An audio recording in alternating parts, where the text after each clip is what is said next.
Maoist party పూర్తిగా పతనావస్థల దశలో ఉంది. ఎందుకంటే ఆపరేషన్ కగార్ అనేది మావోయిస్ట్ పార్టీని దేశవ్యాప్తంగా ఉక్కిరిబిక్కిరి చేస్తున్న అంశం. ఇప్పటికే అగ్రనాయకులను కోల్పోయింది. చాలామంది అగ్రనాయకులు లొంగుబాట పట్టారు. అంటే వాళ్ళకి అనారోగ్య సమస్యలు కావచ్చు, లేదంటే ఎన్కౌంటరు చేస్తారనే ఒక ఇష్యూ కూడా ఉన్నట్టుంది. ప్రస్తుతం స్టేట్ కమిటీ మెంబర్గా పనిచేసిన కంకనాల రాజిరెడ్డి అలియాస్ వెంకటేష్ బిట్టితో ఉన్నారు. నమస్తే అండి రాజిరెడ్డి గారు. మావోయిస్ట్ పార్టీ డౌన్ఫాల్ అనేది జరుగుతుంది. కానీ 28 ఏళ్ల పాటు సుదీర్ఘంగా మీరు పార్టీలో పనిచేశారు. ఏం సాధించారు అంటే రాజిరెడ్డి నుంచి ఏం సమాధానం వస్తుంది? ఏం సాధించడం అంటే భూస్వామ్య విధానంలో కొన్ని భూములు పంచడం, తర్వాత వాళ్ళ పెత్తందారితనాన్ని తొలగించడం, ప్రజల సమస్యలను కొన్ని పరిష్కరించడం, ప్రజలకు కొంత స్వేచ్ఛ కల్పించడం, ఇది మేము సాధించినటువంటి. కరెక్టే, ఒప్పుకోవచ్చు. అంటే 50 ఏళ్ళు ఉందా మీ పార్టీకి చరిత్ర? 5 దశాబ్దాలు. 5 దశాబ్దాలు ఉంది. ఒకనాటి దోపిడీ వ్యవస్థను, భూస్వామ్య వ్యవస్థను, లేదంటే ఒకటప్పటి దొరల పాలనను వ్యతిరేకిస్తూ చాలామంది మావోయిస్టు బాట పెట్టారు. కానీ అప్పుడు అంటే చాలా చూసి ఉంటారు మీరు. ఎందుకంటే మీ పెద్దపల్లి జిల్లా కిష్టంపేట కానీ ఆ గ్రామాలన్నీ, ఉమ్మడి కరీంనగర్ జిల్లాలో ఉన్న గ్రామాలన్నీ కూడా జనశక్తి కానీ అప్పుడు నక్సలైట్లు కానీ పెద్ద ఎత్తున వెళ్ళిపోయే పరిస్థితి. సో అంటే ఎందుకు అంటే ఇప్పుడు రాజిరెడ్డి కూడా మీరు కూడా అంటే మామూలుగా కుల ప్రస్తావన చేయాలి కూడా, రెడ్డి అనే బలమైన కులం నుంచే మీరు కూడా ఉన్నారు. ఎందుకని అంటే మీ మనసులో ఎందుకని వచ్చింది నేను పార్టీకి పోవాలి, ప్రజలను రక్షించాలనే ఆలోచన? అంటే ప్రజల్లో అప్పటికి భూస్వాములు చేసేటువంటి దౌర్జన్యాలు, దోపిడీ, అరాచకాలు, తర్వాత అన్ని కుటుంబాల మీద వేధింపులు అనేటువంటి అప్పటి వరకు జరిగినాయి. అప్పుడు కూడా జరుగుతున్నటువంటి ఉద్యమం అనేటువంటిది కొంత వచ్చిన తర్వాత కొంత వెనుకకు తగ్గుతున్నటువంటి పరిస్థితి కూడా వస్తున్నటువంటి క్రమం, అదొక మూమెంట్గా ఉంది అప్పుడు. ఓకే. దాంట్లోపల మా కుటుంబం కూడా చాలా ఇబ్బందుల పాలైంది. అంటే ఎందుకు మీకు ఏమైనా సంఘటనలు జరిగినాయా? సంఘటన ఏం జరగలేం, కానీ మా కుటుంబం కూడా వాళ్ళ లాస్ అయింది. కొంత లాస్ అంటే ఇక రకరకాల పద్ధతులు. అంటే మీ భూములు లాక్కున్నారా? మా భూములు లాక్కోలే, కానీ భూములు కొనిచ్చి తర్వాత వడ్డీలకు వసూలు చేసి కుటుంబాన్ని చిన్నభిన్నం చేసి అప్పులపాలు చేశారు. దాంతో అది కూడా వాళ్ళు చెప్తున్నప్పుడు నా మనసులో ఉండేది. తర్వాత మా క్లాస్మేట్ కూడా ఆయన పనిచేస్తున్నాడు, అట్లా పరిచయం పార్టీలో. ఏం పేరు? అంటే ఇంటికాడనే పల్లేర్ల మొగిలి. ఆయన ద్వారా కొంత ఆయన పరిచయం ద్వారా నేను పరిచయం అయింది. ఓకే. అట్లా ఆయన ద్వారా ఇక అట్లా మాకు కొన్ని దళం పరిచయం అయింది. అట్లా కొన్ని విషయాల మీద నేను కూడా పోవాలి, సమాజాన్ని మార్చాలి. మాకు ఇంత భూమి ఉండేది అంత ఉన్నప్పటికీ అంటే ఇట్లాంటి అన్యాయాన్ని కొంత ఎదిరించి ఒక కొత్త సమాజాన్ని తీసుకురావాలని ఆలోచించడైతే. మీ తల్లిదండ్రులు వద్దని లేదా మరి? వాళ్ళు ఏడుస్తారు కదా, మీ తల్లిదండ్రులు, మీ అన్నదమ్ములు? మనం పోయేంత వరకు వాళ్ళకి తెలియదు. ఎప్పుడు తెలిసింది మరి వాళ్ళకి? నేను పోయినాక ఒక వారం రోజుల లోపల తెలిసి ఉంటుంది. అంటే కనబడతలేడు ఎందుకు అన్నటువంటి తెలుసు. అంటే తర్వాత ఎట్లా అర్థమైంది అనేటువంటి నాకు కూడా తర్వాత ఎటు పోయినాం అంటే ఇట్లా అని చెప్తే అప్పుడు తెలిసింది. పోలీసులు రాలేదు మరి మీ ఇంటికి? పోలీసులు వచ్చే ఉంటారు. ఇప్పుడు స్టేట్ కమిటీలో పనిచేశారు మీరు. ఇప్పుడు చాలామంది నాయకులు చూసి ఉంటారు మావోయిస్ట్ పార్టీలో.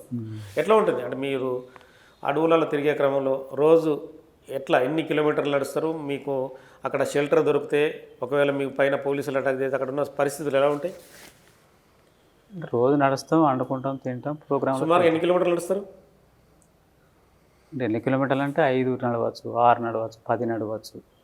అక్కడ మనం ఎక్కడైతే ఏ ఊరికైతే పోవాలనుకుంటాం, లేదా ఒక ప్రాంతం నుంచి ఏ ప్రాంతం పోదాం అనే దాన్ని బట్టి 4 గంటలు నడవచ్చు, 3 గంటలు, అంటే ఒక 2 గంటలు ఒకసారి, ఒక 2 గంటలు ఒకసారి, అట్లా ఒక్కొక్కసారి ఎక్కువ కూడా నడుస్తాం. ఒకప్పుడు పెద్ద మీటింగ్లు పెట్టేవాళ్ళు కదా, రాష్ట్ర కమిటీ సమావేశాలని పెట్టేది కదా.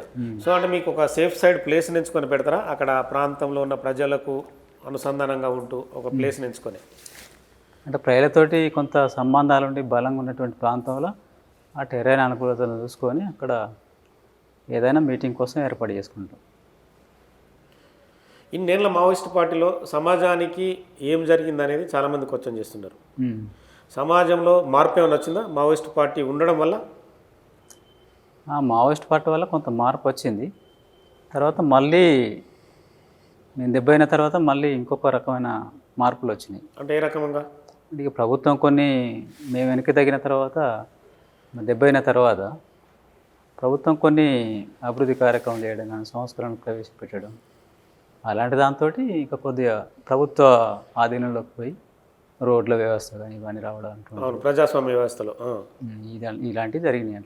ఇప్పటికి కూడా ఆదివాసీలకు సంబంధించి ఊర్లలో రోడ్డు లేవు, వాళ్ళకి స్కూల్స్ లేవు, రేషన్ కార్డు లేవు. పార్టీల్లో వాళ్ళకి సంబంధించిన వాళ్ళే ఇప్పుడు హిడ్మా కానీ, ఇప్పుడు బడిసే దేవా కానీ, ఇంకో చాలామంది పేర్లు చెప్పాలంటే ఇప్పుడు మిశ్రా ఉన్నాడు సెంట్రల్ కమిటీలో, ఉన్నారా? ఎవరు? మిశ్రా. తెలియదు నాకు.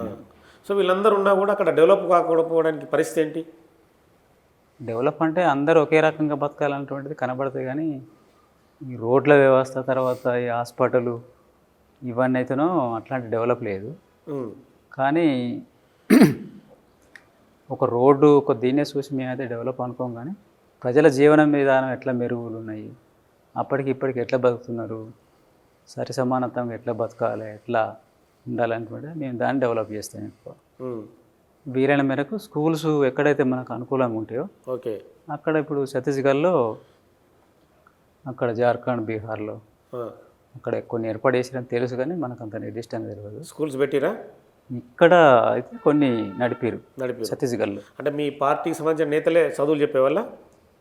లేదు, గ్రామస్తులల్లా కొంతమంది చదువుకున్న వాళ్ళని వాళ్ళ ద్వారా ఇక్కడ చదువు చెప్పడం అంటూ నేర్పేది.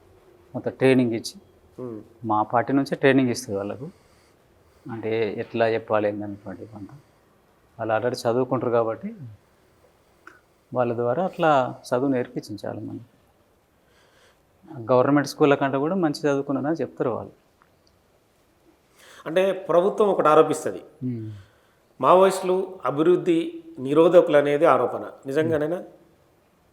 అభివృద్ధి చేయనియరు మీరని అంటే మేము ఉన్న కాడ అంటే అభివృద్ధి కానియలేదు అంటే ఓవరాల్గా ఇప్పుడు జరిగే అది వాస్తవం కాకపోవచ్చు కాదు, ఎందుకంటే మేము ఉన్న కాడ మేము రానియలేదు అనుకుందాం, లేని కాడ అయితే అది అంతటా కూడా చేయలేదు కదా. దాన్ని బట్టి చూస్తే ఏంటంటే మేము ఉన్న కాడనే చేయడం అటువంటిది మా నుంచి ప్రజలు దూరం అవుతారు అట్లా చేయడం ద్వారా. మేము ఎక్కడ ఉంటామో అక్కడ చేయడానికి ఎక్కువ ప్రయత్నం చేస్తుంది. మిగతా కాడ కూడా జనరల్గా చేస్తుంది, మేము ఉన్న కాడికి ఎక్కువ కేంద్రీకరణ చేయడానికి ప్రయత్నం చేస్తుంది. ఇప్పుడు 5-6 రాష్ట్రాలు ఇప్పుడు విస్తరించింది అనుకుంటాం మావోయిస్ట్ పార్టీ.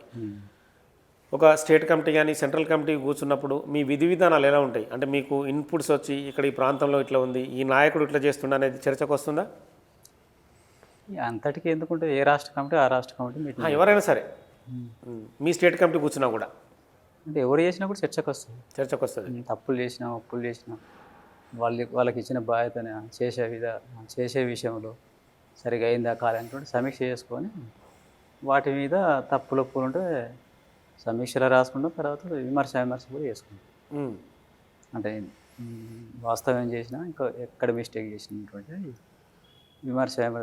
స్వయమర్శ ద్వారా పరిష్కరించుకుంటాం. ఇప్పుడు ఎట్లా ఉంది అడవుల పరిస్థితి? అంటే కర్రెగుట్టలు కానీ, దండకారణ్యం కానీ, నేషనల్ పార్క్ కానీ, మహారాష్ట్ర అడవులు కానీ తిరిగే పరిస్థితి ఉందా మావోయిస్టులు? అక్కడి విషయం కూడా తిరిగే పరిస్థితి లేదు, అంటే ఓవరాల్గా తిరిగే పరిస్థితి లేదంతా. అంటే ఇక పోలీస్ క్యాంపులు ఎక్కువైపోయినాయి, కార్పొరేట్ సెక్యూరిటీ ఎక్కువైపోయింది. తర్వాత ప్రతి 3 కిలోమీటర్ల నుంచి 5 కిలోమీటర్ల లోపల ఒక సిఆర్పిఎఫ్ క్యాంప్ ఒక క్యాంప్ వేయడం, కొన్ని గ్రామాలలో అటాచ్కి 2 వేసుకోవడం, దాంతో కొంత ఎటు కదిలినా వెంటనే తెలిసిపోయేటువంటి దగ్గర అయిపోయినాయి కదా. ఈ గెరిల యుద్ధానికి దానికి కొంత దెబ్బతినటువంటి పరిస్థితి ఏర్పడింది. దానివల్లనే ఎక్కువ నష్టాలు జరిగింది. అంతకుముందు సమాచారం పోయిందంటే ఎక్కడికో వెళ్ళిపోయేది, ఇప్పుడు ఎక్కడ పోయినా ఒక పోలీస్ స్టేషన్ దాకుతుంది, అక్కడ కూడా దగ్గర అయిపోతుంది. తిరిగే పరిస్థితి లేదు ఇక, అట్లా తిరిగే పరిస్థితి తక్కువైంది. అంటే ఇప్పుడున్న మన పెద్దపల్లి జిల్లాకు చెందిన మల్లారాజురెడ్డి కానీ, బడే చొక్కారావు అలియాస్ దామోదర్ కానీ, దామోదర్ మీతోనే పనిచేసి ఉంటాడు స్టేట్ కమిటీలో. ఇప్పుడు గణపతి కానీ సీనియర్ మెంబరు, దేవుజీ కానీ కరీంనగర్ జిల్లా, ఉమ్మడి కరీంనగర్ జిల్లాకు చెందిన, సో మిగతా కొంతమంది మిగిలి ఉండవచ్చు, 16-17 మంది అని పోలీసు రికార్డులు చెప్తున్నాయి. వాళ్ళందరూ లొంగిపోయే అవకాశం ఏమైనా ఉందా? వాళ్ళ గురించి మనకు తెలియదు. ఇక్కడ దామోదర్ అయితేనో మేము కలిసి ఉంటాం కానీ ఉమ్. మల్లారాయరెడ్డి ఎక్కడ ఉంటో తెలియదు, గణపతి ఎక్కడ ఉంటో తెలియదు, వీళ్ళ విషయం మాకు తెలియదు కదా. ఇప్పుడు కంకణాల రాజిరెడ్డి ఏమైనా వాళ్ళ విజ్ఞప్తి చేస్తాడా? ప్రస్తుత పరిస్థితి బాగలేదు, లొంగిపోండి, జనజీవన స్రవంతిలో ఉండి ఉద్యమం చేద్దాం అనేది ఏమన్నా? నేను వాళ్ళకి ఎట్లా చేస్తే వాళ్ళకి చేయలేదు. అంటే ఉన్న పరిస్థితిని బట్టి, ఉన్న క్లిష్ట ఇక్కడ పరిస్థితి తెలంగాణ వరకు అయితేనో తెలంగాణలో ప్రభుత్వం అవకాశం ఇస్తుంది. ప్రభుత్వం అవకాశం ఇస్తుంది కాబట్టి ఆలోచించండి అనేటువంటి విషయం వరకు అయితేనో అట్లా చెప్తే తప్పనిసరి మీరు లొంగిపోండి తప్పకుండా అనేటువంటి నేను అట్లా చెప్పలేను. ఓకే. అంటే ఇప్పుడు బయటకు వచ్చిన తర్వాత కేంద్ర కమిటీ ఆసన్న సోను మీరు లొంగిబాటు తర్వాత మీరు పరిణామాలు చూసే ఉంటారు. వాళ్ళు ఇప్పటికీ ప్రతిసారి కూడా లొంగిపోండి, మన ప్రస్తుత పరిస్థితి బాగలేదు, మనం అడవులలో ఉండి తుపాకీ పెట్టి చేయలేని పరిస్థితి, ఉద్యమాన్ని నడిపే పరిస్థితి లేదు అనేది వాళ్ళు విజ్ఞప్తి చేస్తున్నారు. కరెక్టేనా వాళ్ళు చేసే విజ్ఞప్తి? అంటే వాళ్ళు అనుకున్న దారిలో వాళ్ళు వేరు, పోరాడాలనుకుంటే వాళ్ళు పోరాడుతున్నారు. ఎవరి దారి వాళ్ళు కాబట్టి దానికి తప్పనిసరి ఆమోదం అనేటువంటి అందరు తెలిపారు కదా. అవును. చేయాలనుకుంటే వాళ్ళు చేస్తారు కాబట్టి దాన్ని వ్యతిరేకిస్తారు. ఇక వాళ్ళైతేనో అట్లా అయితేనే ఇప్పుడు చేయలేమనేటువంటి వాళ్ళ ఉద్దేశం కాబట్టి అనుకొని పోయిండ్రు కాబట్టి వాళ్ళు అట్లా చెప్పారు. అంటే ఈ మధ్యకాలంలో వాళ్ళ మీద తీవ్ర వ్యతిరేకత కనబరిచింది పార్టీ. వాళ్ళ ఆయుధాలతో పాటు శత్రువు ముందు లొంగిపోయారనేది పార్టీ రకరకాల ప్రకటనలు చేసింది. కరే అంటే అది అనుకోవచ్చు అట్లా? అంటే ప్రకటన అయితే చేసింది, ఆ. అంటే తెలియకుండా పార్టీకి సమాచారం పార్టీ ఇవ్వకుండా. సమాచారం ఇవ్వకుండా పోయిండ్రు. ఇట్లా చేయడం అనేటువంటి పార్టీ అనుకోలే కదా.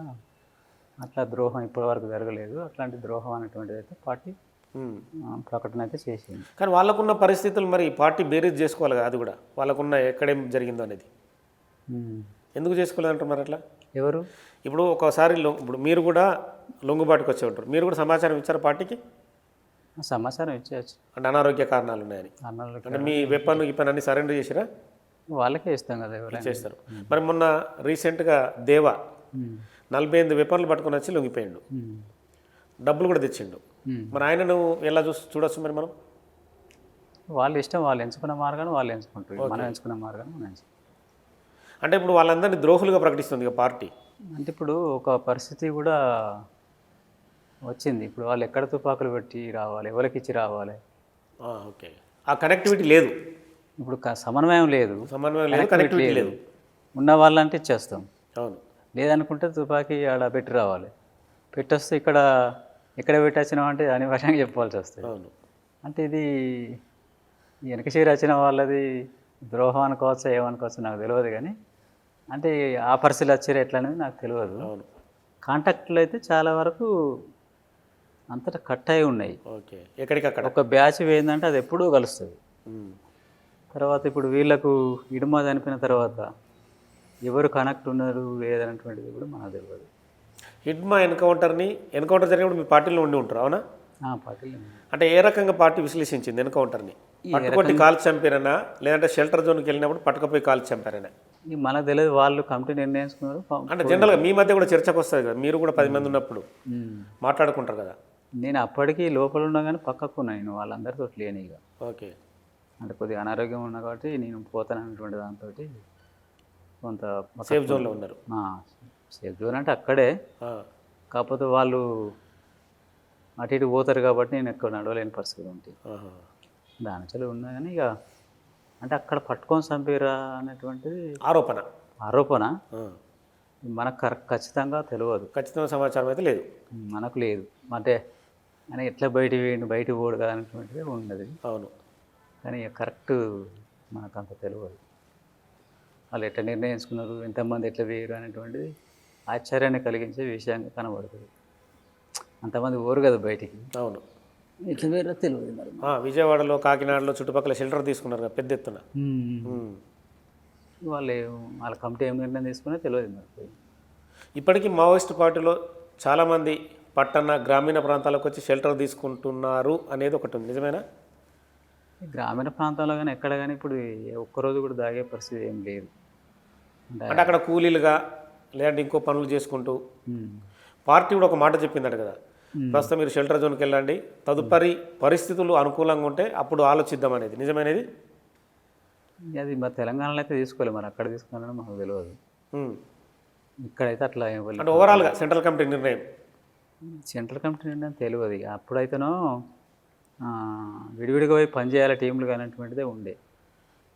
బయటికి పోయి కూలీడిగా పనిచేసి మళ్ళీ రావాలంటే అది అసాధ్యమైన విషయం, కానీ అట్లాంటిది అయితే ఏం లేదు. అప్పుడైతే మేము వాళ్ళు కలిసి ఉన్నప్పుడైతే అట్లా ఒకసారి చెప్పినప్పుడు ఏం లేదు. అట్లా లేదు. టీంలుగా విడిపోయి పని చేయాలి, ఎక్కువ సంఖ్య లోపల ఉండలేము. విడివిడిగా కొద్దిమంది అట్లా ఉండాలంటుంటుంది. అప్పటికి దిగ్బంధనం అయిపోయింది కాబట్టి ఇక పోయే పరిస్థితి లేక కూడా ఉన్నట్టున్నది. ఎక్కడ తిరిగే పరిస్థితులు లేవు. ఇప్పుడు మామూలుగా పనులు చేయాలని మీరు ఇందాక ఒక మాట అన్నారు, పనులు చేయాలని ఏ కమిటీకి ఆ కమిటీ, అంటే మీకు ఏమో పనులు అప్ప చెప్తుంది? అంటే ఆర్గనైజేషన్ వాళ్ళు ఆర్గనైజేషన్, మిలిటరీ వాళ్ళు మిలిటరీ. ఆర్గనైజేషన్ వాళ్ళు ఇక కొన్ని నిర్మాణాలు చేసుకొని, పోరాటాలు చేసుకొని, ప్రజల సమస్యలు పరిష్కరించుకొని, మాట్లాడడం, వాళ్ళతో సంబంధాలు పెంచుకోవడం, అట్లాంటి సమస్యలు అవి వాటి మీదనే ఉంటుంది. ఇప్పుడు ఏదైనా అటాక్ చేయడం కోసం వ్యూహరచన చేస్తుంటుందా పార్టీ? వీళ్ళను ఈ టైంకి అటాక్ చేయలేదు, వీళ్ళ వల్ల సమాజానికి నష్టం జరుగుతుందనేది అట్లాంటి వాళ్ళని ప్రజల దృష్టికి వచ్చి ప్రజలు ఈయన మీద చేయాలి, ఇట్లాంటివి ఉన్నది, బాగా ఇబ్బంది చేస్తున్నాడు, ఈయన వల్ల మాకు చాలా నష్టం జరుగుతున్నటువంటి కనుక ప్రజలు కోరుకుంటే దాని ఆధారంగా ఏమైనా ఉంటే అట్లాంటివి ఏమైనా జరుగుతాయి. పోలీసుల మీద కూడా పార్టీ అటాక్ చేస్తుంటుంది, కానీ పోలీసులు మీకు శత్రువులు కాదు కదా, మరి ఎందుకని పోలీసులను అటాక్ చేయడం? పోలీసులు అంటే మా దగ్గరికి వచ్చినప్పుడు చేస్తున్న ప్రత్యేకంగా చేసింది చాలా తక్కువ. ఏం లేదు. అంటే అక్కడ జరిగిన విశాఖపట్నంలో జరిగిన అటాక్ కానీ, అంటే స్టేషన్ల మీద చేసుడు వేరు, తుపాకుల కోసం చేసేటువంటి అది. ఓకే. ఒకవేళ అక్కడ వాళ్ళు సరెండర్ అయితే కూడా వాళ్ళని వదిలిపెట్టామంటే పార్టీ అంటే మా దగ్గరికి వచ్చి కుమ్మింగ్ చేసినా కూడా ఒకవేళ వాళ్ళు సరెండర్ అయితే వదిలేస్తారు. ఒకవేళ సరెండర్ అయినా కూడా వాళ్ళ మీద ఏమైనా చేస్తే వాళ్ళ మీద పార్టీ చర్య తీసుకొని సీరియస్గా తీసుకుంటుంది, కిందికి దించేస్తుంది. అంటే సరెండర్ అయినప్పుడు ఎవరైనా కూడా దానికి కొన్ని నియమం పాటించాలి ఖచ్చితంగా. అంటే దయాగుణం ఉండాలి కదా. దయాగుణం. ఇప్పుడు ప్రభుత్వానికి సరెండర్ అయినా, అవును, సరెండర్ అయితే అన్నప్పుడు దాంతో ప్రభుత్వానికి విలువ ఉండదు. అవును. మేము కూడా సరెండర్ అయితే అన్నప్పుడు క్షమాభిక్ష పెట్టాలి కదా. పార్టీకి ఇట్లా అన్నది, మరి సరెండర్ అయితే కూడా చేయలేదంటే రేపు ఎవరు సరెండర్ అవుతారు, ఎవరు ఆలోచిస్తారు. అవును, అది వ్యతిరేకత వస్తుంది. ఇప్పుడు పార్టీ దగ్గర ఉన్న వెపన్స్ కానీ, పెద్ద పెద్ద ఆయుధాలు కానీ, అవన్నీ పోలీస్ స్టేషన్ల మీద అటాక్ చేసి పట్టుకొచ్చినాయినా మీరు సొంతంగా కొంటారా? మేము కొన్నవి చాలా తక్కువ నాకు తెలిసి. ఈ యూజీబీఎల్ లాంటివి అట్లాంటివి ఈ మధ్యకాలంలో కొన్ని తయారు చేసి, మన రీసెంట్గా దేవా లొంగుబాటు సమయంలో LMGలు ఉన్నాయి, AK-47లు, అందులో టవర్ ఉంది, టవర్ వెపన్ ఇజ్రాయిల్. అంత పెద్ద వెపన్ ఎట్లా వచ్చిందంటారు పార్టీకి? అది ఇప్పుడు CRPF బలగాలు, కేంద్ర బలగాలు, ఓకే, రకరకాలు కలిపి వస్తున్నాయి కదా. ఓకే, అలా దాడులు చేసిన దానిలో అది ఆ వెపన్ చేజిక్కించుకుంటారు. అట్లా చేజిక్కిందని చెప్పారు. అది 3-4 సంవత్సరాల కిందనే, ఇప్పుడు మనకు తెలియదు కానీ ఓకే అట్లా చేసుకున్నారు. అదే పెద్ద పెద్ద వెపన్స్ ఉన్నాయి, LMGలు కానీ. అలాంటి వెపన్ దొరకడం అనేటువంటిది అది కొంటే దొరికేది కూడా కాదు. అదే అంటున్నా, భారతదేశ చరిత్రలో మావోయిస్ట్ పార్టీ దగ్గర ఉంటాయంటే చాలామంది ఆశ్చర్యం వ్యక్తం చేస్తారు. అది మేము కొన్నది కాదు, అక్కడ దాడిలు వచ్చిందని చెప్పారు. కొన్ని సందర్భంలో బయటి దేశాల నుంచి కూడా పార్టీ కొంటుందనేది నిజమేనా? వెపన్స్ కూడా సాధ్యం. గ్రెనేడ్లు కానీ, గ్రెనేడ్స్, మందు పాత్రలు అవి కొనడం అనేది సాధ్యమైతే లేదు. వెపన్స్ అది ఎప్పుడో బంద్ అయింది, మోసం జరగడం అనేటువంటిది చెప్తుంది. దాని నుంచి మనం కొనలేము, వాళ్ళు తెచ్చిస్తేనే చేద్దామనంటే వాళ్ళు తెచ్చియ్యారు, మేము ఇవ్వరు. ఇప్పటికి కూడా మావోయిస్ట్ పార్టీ చాలామందిని టార్గెట్ చేస్తూ మందు పాత్రలు పెట్టి ఉంటుంది భూమిలో. ఇప్పుడు చాలా పోలీసులు అంటే కూమింగ్ చేస్తున్న బలగాలు వెలికి తీస్తున్నాయి, వాటిని పేల్చడమో లేదంటే రకరకాలు చేయడం. ఎందుకని అంటే ఆ రూట్లలో వీళ్ళు వస్తారని పెట్టి ఉంచుతారా? ఎట్లా మీ అంటే ఆలోచన ఏంది? అంటే ఇప్పుడు ప్రత్యేక ప్రాంతంలో ప్రత్యేకంగా జనం తిరగాలని అనుకునే కాడ వాళ్ళు వస్తారనుకుంటే రూట్లలో కొన్ని పెట్టడం అనేటువంటి. కానీ అందులో సామాన్య ప్రజలు వాటి మీద నడిచి తొక్కితే పరిస్థితి ఏంటి? అంటే సామాన్య ప్రజలు తిరిగే ప్రాంతంలో పెట్టాం దాదాపుగా. ఒకవేళ పెడితే కూడా కొన్ని టైంలు బట్టి పెట్టి చెప్తాం వాళ్ళకు కూడా, మీరు ఈ టైం వరకు రావద్దు, కొంత మమ్మల్ని అర్థం చేసుకొని ఇన్ని సంవత్సరాలు పెట్టలే కదా, మేము కూడా ఈ అవసరం అయితే పెడుతున్నాం, మీకు కూడా తెలుసు, మీరు ఇన్ని సంవత్సరాలు కలిసి మేము ఏమనలేదు, కానీ మమ్మల్ని కూడా అర్థం చేసుకోవాలి, మా రక్షణ రీతే మేము పెడుతున్నాం అనేటువంటి గ్రామాలలో తెలియజేసి, పెద్ద మనిషి ద్వారా కానీ, సర్పంచ్ ద్వారా కానీ, వాళ్ళ ద్వారా తెలియజేసి పెడతాం. ఈ ప్రాంతానికి రావద్దని చెప్తాం, ఎక్కడ పెట్టిందని చెప్తాం, కానీ అవును మీరు ఈ సమయంలో రాకూడదు, మీకు అవకాశం ఇచ్చినప్పుడు రండి అని చెప్పి కొన్ని అవకాశాలు ఇచ్చి వాళ్ళు ఇక అక్కడ జంగల్ అవకాశాలు ఉంటాయి కదండి, వాళ్ళు అడవి అవసరాలు, చేపలు పట్టడం కావచ్చు, షికారు చేయడం కావచ్చు, అట్లాంటివి. ఇప్పుడు ఈ పోయిన సంవత్సరమే అంత స్ట్రిక్ట్గానే అంత ఉంది, అట్లాంటిది ఏం లేదు. లేదు లేదు. పార్టీలో ఒక చిన్న క్వశ్చన్. ఇప్పుడు నంబాల కేశవరావు పార్టీ చీఫ్గా ఎన్కౌంటర్ అయిన తర్వాత ఆ, మల్లోజుల వేణుగోపాల్ లేదా సోను తను పార్టీ చీఫ్గా కావాలనేది ఏదో ఆశించిండు, కులాధిపత్యం ఉందనేది ఒక ఆరోపణ బయట సమాజంలో, నిజమేనా? అది తప్పది. కులాధిపత్యం అనేది పార్టీలో అసలు ఉండదు. ఉమ్, కులాలు అనేటువంటి ప్రస్తావన పార్టీ రానే రాదు. మేము పార్టీలో విన్న తర్వాత ఏ కులం అని అస్సలు అడగాము. ఉమ్, వాళ్ళు ఏ కులం అనేది కూడా మాకు చాలా ఏరియాలు ఉంటే ఫలాని వాళ్ళనే కొద్దిగా అర్థమవుతుంది తప్ప, ఉమ్. దూరం అయితే వాళ్ళు ఏ కులం అంటే అనుకుంటే బయట చాలా ప్రచారం ఏంటంటే ఇప్పుడు దేవ్జీ అలియాస్ తిప్పటి తిరుపతి కోరుట్ల, ఉమ్, ఆయన ఎస్సీ కమ్యూనిటీకి చెందిన వ్యక్తి, మల్లోజుల వేణుగోపాల్ బ్రాహ్మణ, ఉమ్, నంబల కేశవరావు ఎన్కౌంటర్ తర్వాత నేను పార్టీ చీఫ్ కావాలనుకున్నా, ఆయనకి ఇచ్చిన తర్వాత బయటకు వచ్చిండు అనేది ఒక ఆరోపణ. ఉమ్. అట్లా ఉంటుందా? ఇప్పుడు అసలు నంబాల కేశవరావు చనిపోయిన తర్వాత మీటింగ్ అయ్యే అవకాశమే లేనప్పుడు, అసలు మీటింగ్ వాళ్ళు కలుసుకోలేని అవకాశం ఉన్నప్పుడు సెక్రటరీ ఎవరు పెట్టాలన్నటువంటిది ఎట్లా నిర్ణయిస్తారు? ఓకే. అలాంటి అవకాశం లేదు. కాకపోతే మీడియా ప్రచారంలో ఏంటంటే ఇదే కారణం అన్నటువంటి చూపెడతాను. అంటే కొంతమంది మాజీ మావోయిస్టులు కూడా ఇలాంటి అంటే బయటకు స్ప్రెడ్ చేస్తారు, ఎందుకని? మాజీ మావోయిస్టులు అంటే వాళ్ళు ఏ విషయంలో చేస్తారు? అంటే కులాధిపత్యం జరుగుతుంది ఇట్లా అని. కులాధిపత్యం జరుగుతుంది అనేటువంటి వాళ్ళు బయటకు వచ్చిన ఇంకా ఎక్కువ నుంచి చెప్తారు, కానీ లోపల ఒక్కరు కూడా కులాధిపత్యం ఉన్నటువంటి ఏ రోజు కూడా ఒక్కరు కూడా మాట్లాడరు, అసలు ఉండదు. అది మాట్లాడలే, ఆ విషయమే రాదు కదా. ఒక్క ప్లేట్లో తింటే ఒక్కోసారి నా ప్లేట్ నేను తీసుకుపోతే ఆయన ప్లేట్ నేను తీసుకుపోతాను. అవును, ఎందుకంటే అక్కడ మీకున్న పరిస్థితులు వేరుగుంటాయి కదా. అంటే మాదొక లక్ష్యం ఒకటి, ఆ, తర్వాత కులం అనేటువంటిది మాకు ఏం అవసరం అక్కడ. గ్రామంలో ఉంటడం అనివార్యంగా ఒక అవసరం పడుతుంది. కుటుంబ నేపథ్యం నుంచి ఇంటికి వచ్చి కూర్చుంటే కూడా వాళ్ళు ఎందుకు నా కూర్చున్నారు, పిల్లలు నా భార్య వాళ్ళు ఎందుకు కూర్చొని అని తల్లిదండ్రులు అంటారు, కుల అంటారు. అవును. అక్కడ ఏం అవసరం, ఆ కులం ఎందుకు? ఓకే. అందరూ ఒక లక్ష్యం కోసం వచ్చినాం, పనిచేస్తున్నాం కాబట్టి అదే కోణం నుంచి ఆలోచిస్తుంది తప్ప దళిత కోణం అని ఉండదు. ఇంకా వాళ్ళని ఎదిగించుకోవడానికి పార్టీ బాగా ప్రయత్నం చేసింది. ఎందుకు అని అంటే అసలు ముఖ్యమైన శిక్షణే అది. ఓకే. వాళ్ళ నుంచి నాయకత్వం రావడం ద్వారా మనకు మద్దతు ఎక్కువ ఉంటుంది. వాళ్ళని డెవలప్ చేసుకోవాలన్నటువంటి అక్కడ ఉన్న ఆదివాసులను చేసింది, చాలామందిని ఆల్రెడీ మిగతా వాళ్ళని కూడా చేసింది. పార్టీ నిబంధనల ప్రకారం కూడా రాసుకున్నది. ఓకే. వీళ్ళకు తక్కువ స్థాయి ఉన్నప్పటికీ కమిటీలో పెట్టుకొని డెవలప్ చేసుకోవాలనేటువంటి ఒక నిర్ణయం నిబంధన వల్ల రాసుకున్నది. నిబంధన వల్ల ఉంది. ఉంది. దాని ప్రకారంగానే స్థాయి తక్కువ ఉన్న ప్రోత్సహించి ఆ కమిటీలో పెట్టుకోవడం ద్వారా డెవలప్ అవుతారని అట్లా పెట్టుకొని డెవలప్ చేసుకుంది ఓకే చాలామందిని. ఇప్పుడు ఈ మధ్యకాలంలో నంబాల కేశవరావు, మోడెం బాలకృష్ణ, పాక Hanumanth alias Ganesh central committee మెంబర్లు చాలామంది ఎన్కౌంటర్ అయ్యారు. లొంగుబాట్లు కూడా చాలానే జరిగినాయి. ఆశన్న సోనులు కానీ, మన బండి ప్రకాష్ కానీ, పుల్లూరు చంద్రయ్య, వీళ్ళందరూ కానీ. సో ఈ ఎన్కౌంటర్లు, ఈ లొంగుబాట్లు ఎట్లా ఉంది పార్టీ పరిస్థితి? 30%కి దాదాపు దెబ్బతిన్నది. ఇక కొంత కోలుకోలేనట్టు ఒక స్థితిలో కూడా, వెంటనే కోలుకోలేని స్థితిలో కూడా ఉన్నాయి. చాలామంది దెబ్బతిన్నారు. ఇప్పుడు ఒక సంవత్సరాలు 8 మంది చేసి ఏ కాలం ఎప్పుడు కూడా చనిపోలేదు. అవును, దాదాపు 8 మంది. హిస్టారికల్ అది. హిస్టారికల్. ఒక సంవత్సరంలో 2 సంవత్సరాలకు ఒక్కసారి ఒకరు 8 మంది సెంట్రల్ కమిటీ ఈ కగార ఆపరేషన్ తర్వాత నడుస్తున్న కాలంలో అందులో పార్టీ చీఫ్ కూడా. పార్టీ చీఫ్ కావడం అనేది పెద్ద సంచలనం, పెద్ద నష్టం. దాని ద్వారా ప్రజల లోపల కూడా అసలు చీఫ్నే కాపాడుకోలేదు పార్టీ, రేపు ఏమవుతుంది అనేటువంటి ఒక ఆందోళన కూడా ఒక ఇది వచ్చింది కొంత. కలిసిరా మీరు దేవ్జీని తిరుపతిని ఎప్పుడైనా ఈ మధ్య కాలంలో? ఇప్పుడు కలవలేదు. అంటే దామోదరకు మీకు ఎప్పుడు విడిపోయారు మీరు? అంటే విడిపోయేది కలిసి పనుల రీత్యా. ఈ మధ్యలోనా? ఇతరులకు వచ్చినాక కలిసి ఉన్నాం, కొంతకాలం విడిపోయి ఉన్నాం. అంటే ఎంత, ఒక 1 year అవుతుందా? 1 year అయితే లేదు, ఏం లేదు, 6 నెలలు కూడా 6 నెలలు. అంటే ఆయన ఆలోచన ఏంటి, దామోదర్ ఆలోచన? ఇక అందరం సాయుధ పోరాటం చేద్దామని అనుకుని ఉన్నాం. నాకు అనారోగ్య సమస్య, తర్వాత ఈ నష్టాలు, తర్వాత ఇప్పుడున్న పరిస్థితి లోపల నాకు సహాయం కూడా చేసేవాళ్ళు కూడా, అంటే నేను నాకు గార్డ్స్ వాళ్ళు ఉండాలి కదా, సహాయం చేసే వాళ్ళు కూడా ఉన్నారు కదా, వాళ్ళు కూడా పోయి. స్టేట్ కమిటీకి ఎంతమంది ఉంటారు గార్డ్స్?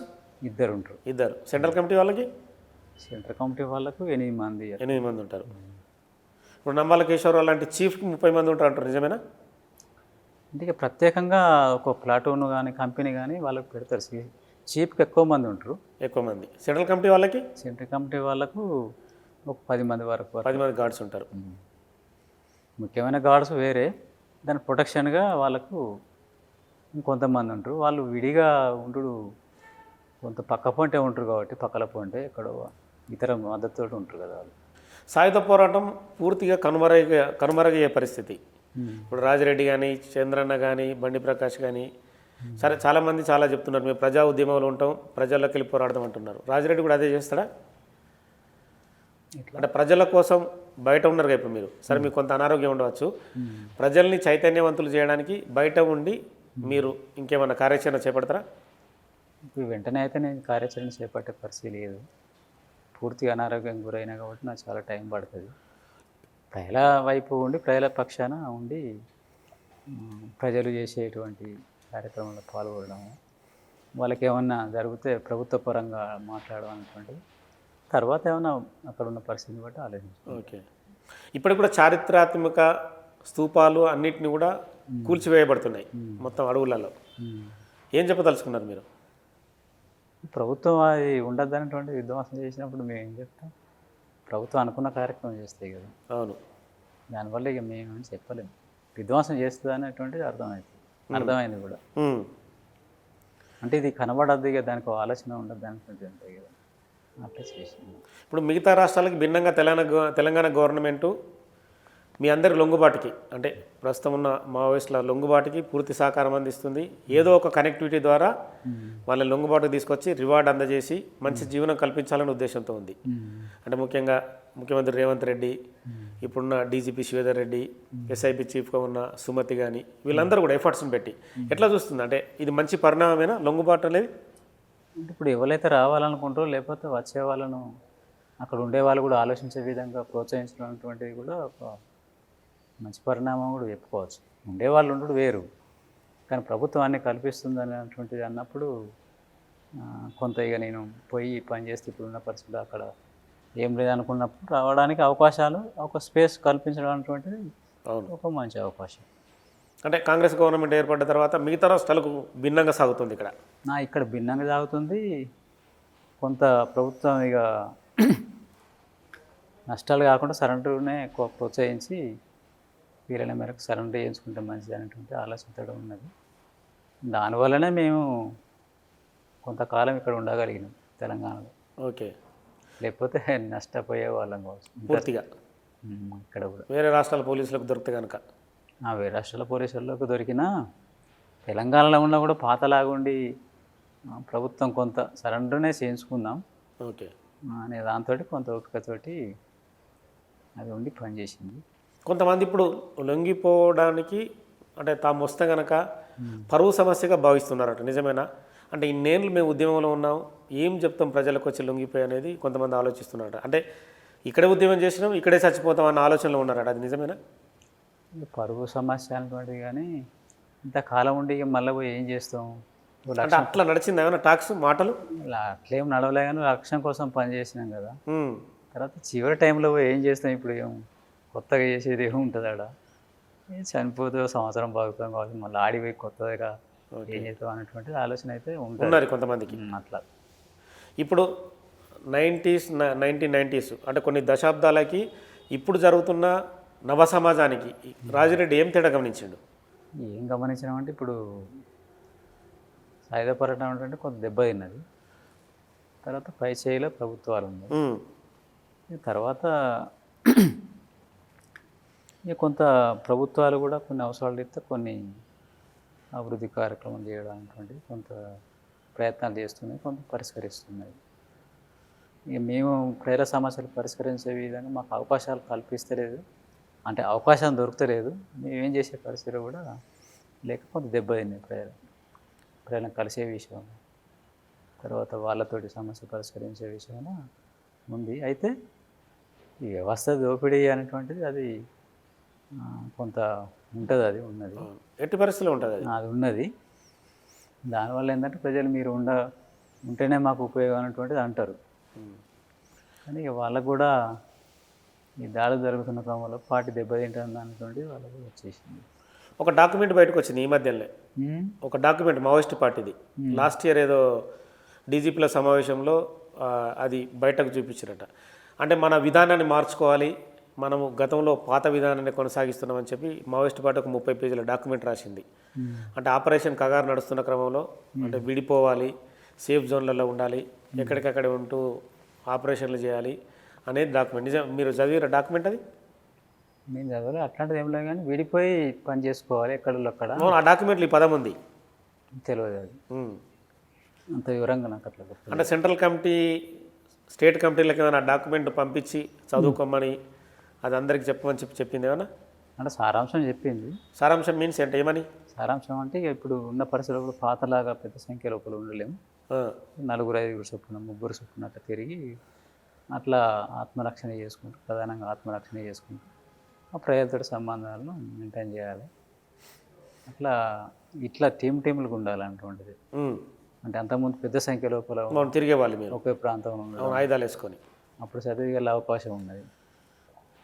అలాంటి అవకాశాలు లేవు కాబట్టి ఎక్కడో అక్కడ ఇక ఏ నష్టం జరిగినా ఆ జాగ్రత్తలు తీసుకొని అక్కడ పనిచేయాలి అక్కడ అనేటువంటిది అనుకోవడం జరిగింది.